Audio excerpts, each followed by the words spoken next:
Welcome to my channel vlogs of student. तो आज मैंने ये वीडियो बनाने की सोची क्योंकि अभी जैसा कि आप सब जानते हैं बीपीएससी 67वीं की डेट आ गई है एग्ज़ाम की, और जो कि 30 सितंबर को होने जा रहा है। और मेरे ख्याल से अब नहीं लगता है कि डेट बढ़नी चाहिए और बढ़ेगी भी नहीं। तो अब आप लोगों को तैयारी बिल्कुल ज़ोरों शोरों से शुरू कर देनी चाहिए। तो जिन्होंने भी अब तक करंट नहीं देखा है तो उन्हें लग रहा होगा कि अब तो 20 दिन है, 20 दिन में कैसे होगा। तो मैं आपको ये बता दूं कि 20 दिन भी बहुत होते हैं। अगर 20 दिन में आप क्योंकि अब एग्ज़ाम बहुत पास है, तो 18 घंटे, अगर 17-18 घंटे आप पढ़ने का मैनेज कर लेते हो। आई नो कहना आसान है और करना मुश्किल है, लेकिन फिर अभी आपके पास और कोई रास्ता है नहीं। आपके पास, मेरे पास, किसी के पास भी कोई रास्ता नहीं है, क्योंकि इतने दिन से बीपीएससी का एक तो डेट कन्फ्यूजन में चला गया। कभी आज होगा कल होगा, आज होगा कल होगा, और अब जाके फाइनली डेट डिसाइड कर पाए हैं। तो इसीलिए अब जल्दी से ऐसा क्या करें जिससे हमें रिटर्न भी अच्छा मिले और जल्दी से हो भी पाए। तो सबसे पहले ये दो बुक्स हैं जो मैं आपको बताना चाहूँगी कि आप ज़रूर करके जाएं।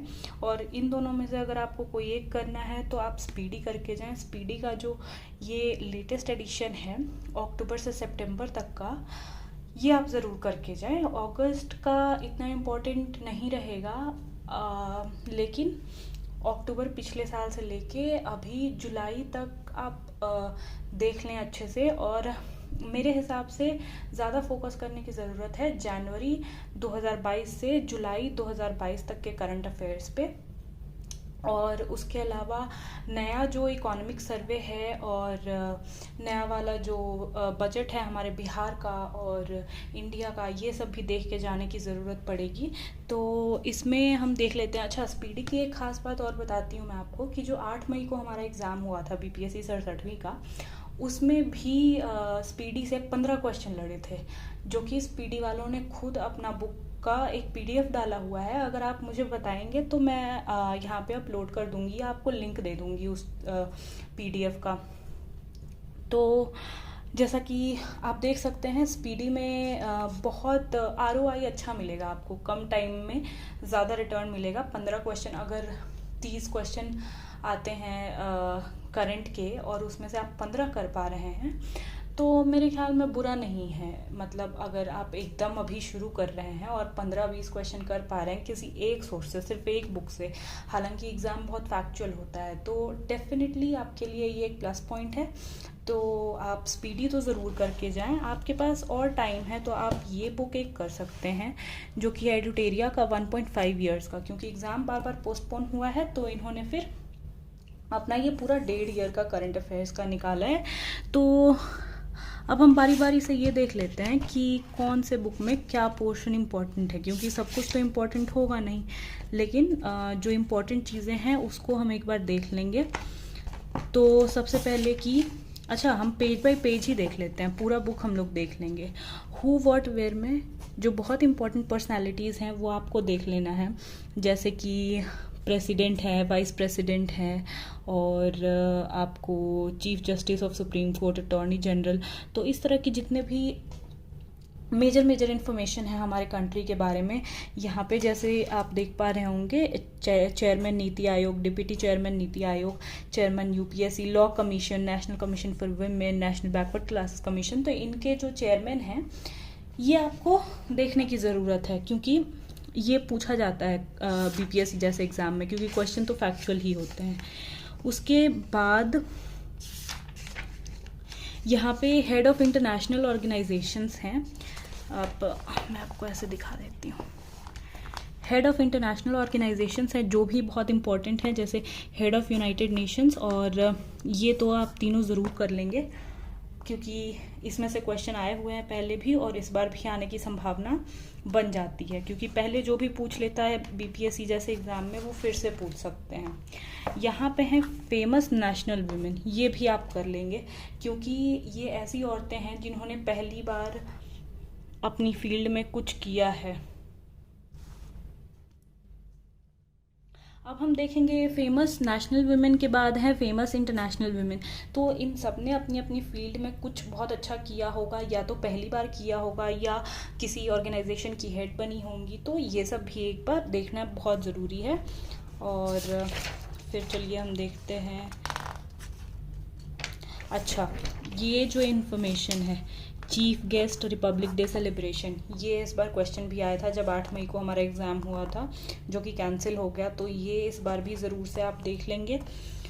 और colours and pictures of Indian notes इस टाइप के भी देख लेंगे। अच्छा, यहाँ पे है awards received by prime minister, ये भी इम्पोर्टेंट हो जाता है, तो ये सब आप देख लेंगे बिल्कुल। अच्छा, ये दो चीज़, major agricultural producing which is with in India and world, और मेजर मिनरल्स प्रोड्यूसिंग, ये भी बहुत इंपॉर्टेंट है। इंडिया स्टेट ऑफ फॉरेस्ट, ये तो इम्पॉर्टेंट है। साइक्लोन्स भी इम्पॉर्टेंट है, आपसे ये पूछ देंगे कि कौन सा कहाँ का है, तो इसलिए देख लेना ज़रूरी है। Super computers of the world, ये भी पढ़ लेना ज़रूरी है। उसके बाद आगे आएंगे जीआई टैग्स। तो जीआई टैग्स में जो बहुत रीसेंट हैं, ये आपको फिर मंथली करंट अफेयर्स में मिलेंगे। जो बहुत रीसेंट हैं वो हमें याद रखने की ज़रूरत है। और फिर ये स्कीम्स वगैरह आप अगर कर पाते हैं तो बहुत अच्छी बात है, लेकिन अगर नहीं भी कर पाते हैं तो बिहार और नॉर्थ इंडिया के जो भी स्टेट्स ऐसे होंगे उनके आप ज़रूर याद कर लेंगे, ताकि अगर हम एग्ज़ाम में आता है तो ये छूटे ना। उसके बाद ये हमारे कैबिनेट मिनिस्टर्स यूनियन के, ये भी हमें देखना पड़ेगा जो मेन है, जैसे prime minister, defence minister, home minister, transport and highways, finance minister, agriculture and farmer welfare, tribal affairs, external affairs, तो ये सब थोड़ा इंपॉर्टेंट हो जाता है। अच्छा, इंटरनेशनल अपॉइंटमेंट, ये भी ज़रूरी है। इसमें से भी एक क्वेश्चन हमारे पिछले उसमें आया हुआ था, तो आप ये भी देख लेंगे, नेशनल अपॉइंटमेंट और इंटरनेशनल अपॉइंटमेंट। तो अब आगे बढ़ते हैं और देखते हैं कि आगे और क्या क्या इन्फॉर्मेशन है। First in India and world, ये तो आप ज़रूर रट लेंगे। उसके बाद है मोबाइल ऐप्स एंड पोर्टल्स, ये सब हालांकि इतना इम्पोर्टेंट नहीं है, लेकिन आप बता नहीं सकते कि यूपीएससी जैसे एग्ज़ाम में कभी भी कुछ भी पूछ दे सकते हैं। और जॉइंट मिलिट्री एक्सरसाइजेज तो ज़रूर कर लेंगे, इस टाइप के क्वेश्चन आते हैं। इंटरनेशनल ऑर्गेनाइजेशन और उनके हेड्स ज़रूर याद रखेंगे। कमिटी एंड कमीशंस का पेज जो यहाँ पे है, ये भी आप याद रख सकते हैं, जो मेन है या जो रीसेंट है, क्योंकि बीपीएससी में पूछा जा सकता है, पूरा फैक्चुअल पूछते हैं।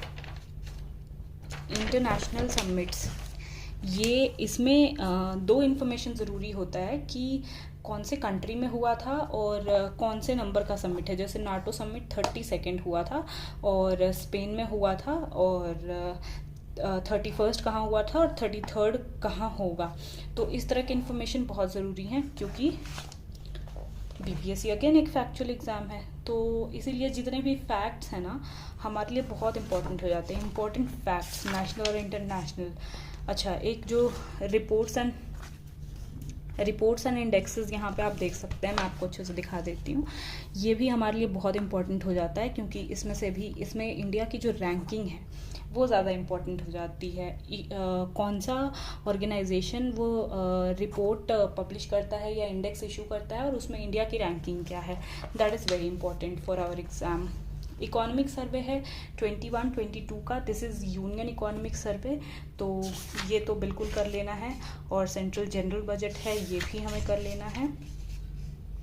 सेंट्रल गवर्नमेंट स्कीम, अच्छा पिछली बार आया था एक कि ये स्कीम किस साल लॉन्च हुई है, तो इस तरह की इन्फॉर्मेशन पे हम ध्यान देंगे। जैसे कि ये सारे जो भी स्कीम्स हैं इनका ईयर ऑफ लॉन्च तो ज़रूर याद कर लेंगे, क्योंकि एक बार इस टाइप का क्वेश्चन आ चुका है। और यहाँ पे भी एट अ ग्लांस दिया हुआ है कि कौन सी योजना कौन से साल में आई थी, तो ये भी हम लोग देख लेंगे। और स्पेसिफिकली इकोनॉमिक सिनारियो, इनमें से भी जो इम्पोर्टेंट है, बहुत मेजर कोई चीज़ हुई है हमारे देश में, वो देख लेंगे। अच्छा, नोबेल प्राइज़ तो ज़रूर कर लेंगे, क्योंकि ये पूछ देते हैं। यहाँ पे नेशनल स्पोर्ट्स अवार्ड है, ये भी हम कर लेंगे। आगे चलते हैं, इसमें शांति स्वरूप भटनागर अवार्ड, साहित्य अकादमी अवार्ड, ये सब जो है ना इम्पोर्टेंट अवार्ड्स में आते हैं, तो अवार्ड वाले फील्ड में इसी टाइप से आप याद कर लेंगे। अच्छा, स्पोर्ट्स पैनोरमा में है की ओलंपिक्स के बारे में है। 32nd Tokyo Olympics and 16th Tokyo Paralympics. तो हम ये सब भी ज़रूर सारे इन्फॉर्मेशन ऑलमोस्ट रट जाएंगे, क्योंकि ओलंपिक्स बहुत इम्पॉर्टेंट है और क्वेश्चन पूछ भी देते हैं। Australian open, French open, Wimbledon open, US open, ये सब भी बहुत ज़रूरी है। और यहाँ से कुछ कैटेगरीज में स्पेशली इंडिया का, जैसे first medal for India, first gold medal, तो इस तरह की इन्फॉर्मेशन हम याद रखेंगे। और कहीं पे अगर कोई ऐसा होगा जो बिहार से रिलेटेड होगा तो वो भी ज़रूर याद रखेंगे। अब हम देखते हैं, अच्छा मैस्कॉट है यहाँ पे, आप देख सकते हैं स्पोर्ट्स गेम्स एंड मैस्कॉट्स, तो ये ज़रूर याद कर लेंगे, ये सब चीज़ें पूछ लेते हैं। और players and states and sports, तो इसमें बिहार से रिलेटेड जो भी होंगे वो तो आप कर ही लेंगे और एक बार ग्लांस थ्रू ज़रूर कर लेंगे सब जो भी इसमें मेंशन्ड है। और अच्छा, ये स्पोर्ट्स वेन्यूज़ भी बहुत काम के हैं, या तो जो रिसेंटली हुए हैं इन प्रेजेंट ईयर, या जो कमिंग नियर फ्यूचर में होने वाला है, तो उसका हमें स्पोर्ट्स वेन्यू बहुत याद रखना है। तो ये सब हम कर लेंगे। उसके बाद यहाँ स्पोर्ट्स का क्रिकेट, फुटबॉल, टेनिस, ऐसे ऐसे करके सबका दिया हुआ है, ये भी आप देख लेंगे। अच्छा, यहाँ पे कुछ, अब यहाँ पे स्पोर्ट्स के बारे में मिसलेनियस इन्फॉर्मेशन है कुछ, कि जैसे Rohit Sharma became the highest run scorer in T20, तो इस टाइप के जो मेजर इन्फॉर्मेशन है वो भी हम एक बार देख लेंगे, क्योंकि पूछा जा सकता है, कह नहीं सकते, चांस नहीं ले सकते, और ऐसी चीज़ें आती हैं स्पोर्ट्स में। जो मेजर अगर कोई माइलस्टोन हमारे किसी प्लेयर ने अचीव किया है या हमारी कंट्री ने एज अ होल अचीव किया है, तो वो भी इम्पोर्टेंट हो जाता है। बुक्स एंड ऑथर्स तो बहुत इम्पोर्टेंट है, तो ये भी आप सारा रटने की कोशिश करेंगे। इम्पोर्टेंट डेज एंड थीम्स भी बहुत इम्पोर्टेंट हो जाता है, ये भी पूछते हैं। अच्छा, important conferences and summits, very important, again very important.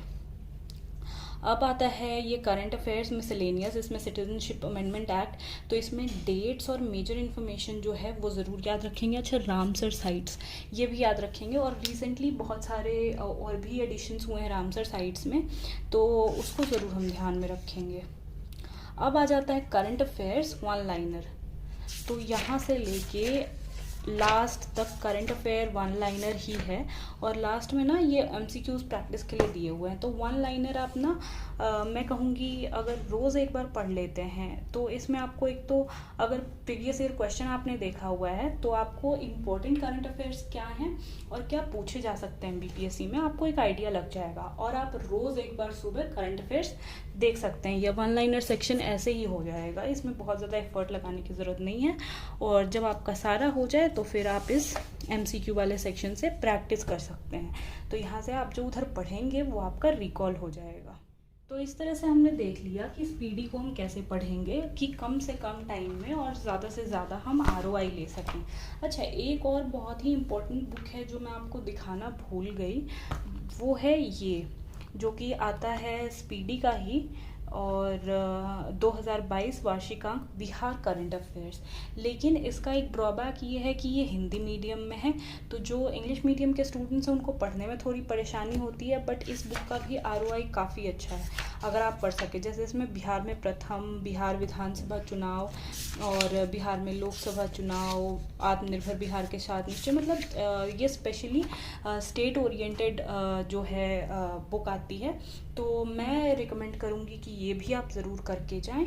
अब इसको कैसे करना है, और अगर आप एडुटेरिया करना चाहते हैं तो मैं बोलूँगी एडुटेरिया रहने दें। ये जो 2 स्पीडी की किताबें हैं, अगर ये आप कर लेते हैं तो बहुत ही अच्छा आपका करंट अफेयर्स कवर हो जाएगा, और मेरे ख्याल में कुछ एक्स्ट्रा करने की ज़रूरत फिर नहीं पड़ेगी।